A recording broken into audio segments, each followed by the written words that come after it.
नाजरीन, तालीम स्पेशल में एक बार फिर खुश आमदीद। हमारे साथ बर्र-ए-आज़म ऑस्ट्रेलिया के शहर सिडनी से गुफ्तगू कर रहे हैं अदील राना साहब।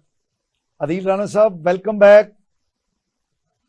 अच्छा अदील राना साहब, आप एक चीज़, आप ये जो इनोवेशन है इंफॉर्मेशन एंड कम्युनिकेशन टेक्नोलॉजी की, जो रोबोटिक्स में आ चुकी है, ये कंप्यूटर साइंस जो है इंटरनेट इंट्रानेट से बढ़ते बढ़ते रोबोटिक्स में आ गई, और अब हम देख रहे हैं कि आर्टिफिशियल इंटेलिजेंस जो है ये एक न्यू लीप है, एक नया कदम है, और इससे एक तासुर ये दिया जा रहा है कि अब ह्यूमन इंटरेक्शन होगा और शायद इंसानी तहजीब जो है वो अपनी तरक्की और अपनी मेराज पर पहुंच जाएगी, और उसके आगे क्या होगा ये किसी को पता नहीं है।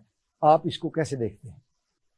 सर बिल्कुल, एक तो मैं ये समझता हूँ कि ये यकीनन अभी हमारा स्टार्टिंग पॉइंट है। अगर मैं देखा जाए, देखें हम इंसान जो, अगर साइंटिफिक नुक्ता नजर से देखा जाए तो 3 लाख साल से हम तकरीबन हमारी नौ के इंसान मौजूद हैं।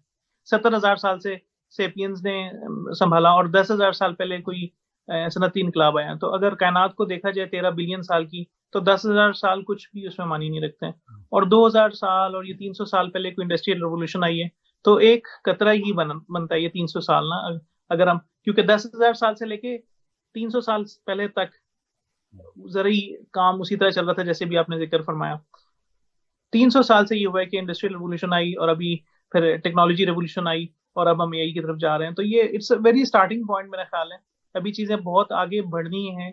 इसका वो अगर हम एथिकल मेयार कुछ रखे जाए, और इसका जो सोशलिज्म वाला फैक्टर है ना, उसको यूज किया जाए, इसकी इफादियत कुछ हाथों में या कुछ मुल्कों के पास रहने की बजाय पूरी बनी नौ इंसान के पास जाए, तो मेरा ख्याल है कि हम इससे बहुत ज्यादा फायदा हासिल कर सकते हैं। हम इसको रोक नहीं सकते, हम इसे रोक नहीं सकते सर, ये होना ही है। लेकिन ये कि इसके यकीनन हम कुछ रूल, जवाबित, कोई मेयार, ऐसी चीजें बना सकते हैं जिससे तमाम लोगों को फायदा पहुंचे।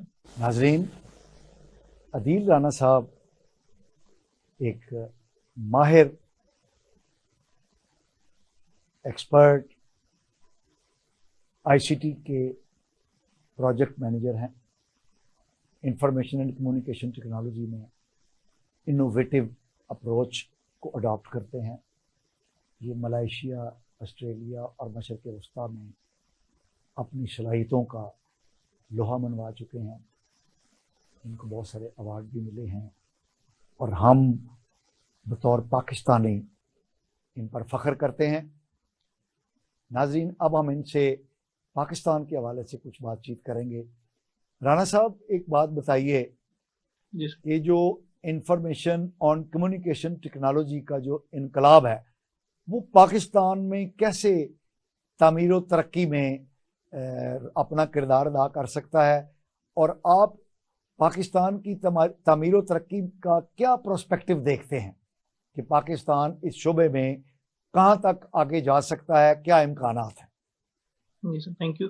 पाकिस्तान के हवाले से सर, एक तो ये कि हम लीनियर नहीं रह सकते। हम वही उसी पुरानी सोच से, या कि हम टेक्नोलॉजी को हमें अडॉप्ट करना पड़ेगा। अगर हम अपने मामलात ऐसे ही चलाते रहे तो एक मुश्किल रहेगी। तो हमें अपने आप को भी इनोवेट करना है बाकी दुनिया की तरह, उसके साथ साथ चलना है, उससे आगे बढ़ के चलना है कुछ के, ताकि हम मशले राव किसी के लिए बन सकें कुछ। और हम हैं, अगर हम देखा जाए तो हम जो हमारा मिसाइल टेक्नोलॉजी है या हमारी न्यूक्लियर टेक्नोलॉजी, हम 7th है दुनिया में। मिसाइल टेक्नोलॉजी में बेहतर है। कई ऐसी चीजें हैं जिसमें हम बहुत आगे हैं। एंड्रॉयड डेवलपमेंट बड़ी अच्छी हो रही है पाकिस्तान में। पाकिस्तान के अंदर ह्यूमन रिसोर्स बहुत ज्यादा है।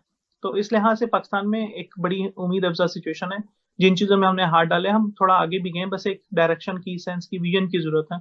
और मैं अगर ये देखूं कि इस वक्त हमारी आधी आबादी 20 साल से कम उम्र की है। आप देख लें, इसका मतलब है कि हम 25 करोड़ हो चुके हैं तकरीबन, या होने वाले हैं। 12.5 करोड़ जो लोग हैं वो भी 20 साल से कम उम्र के हैं। उनके ऊपर अगर इन्वेस्ट किया जाए और राइटली इन्वेस्ट किया जाए सर, तो मेरा ख्याल है कि वो फ्यूचर जनरेशंस के लिए बेहतर है, पाकिस्तान के लिए बेहतर है। और ये तो सर एक एस्पेक्ट है पाकिस्तान का।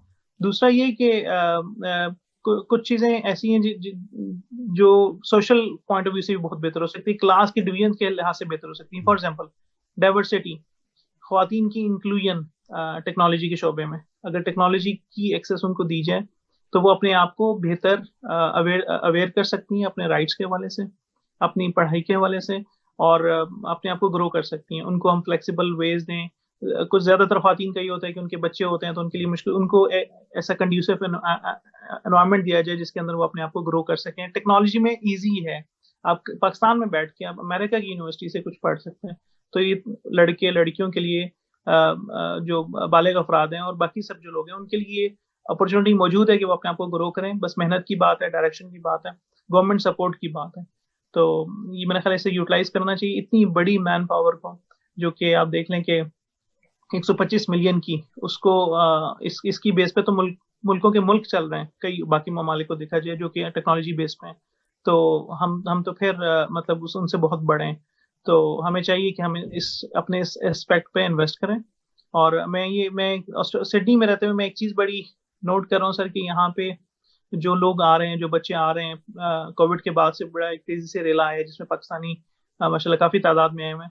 लेकिन अनफॉर्चुनेटली वो लोग आईटी में उनकी डिग्रीज नहीं पाकिस्तान में, यहाँ पे आके वो कुकिंग के कोर्स करें, विच इज फाइन, मतलब उसमें कोई ऐसा इशू नहीं है। लेकिन उसकी वजह ये है कि वो अपनी फील्ड को छोड़ के, क्योंकि उन्हें पाकिस्तान पैसे भेजने हो, वो 25-30 लाख रुपया वहां पे कर्जा लेके आए हैं, अब उन्हें पूरे पैसे उतारने हैं।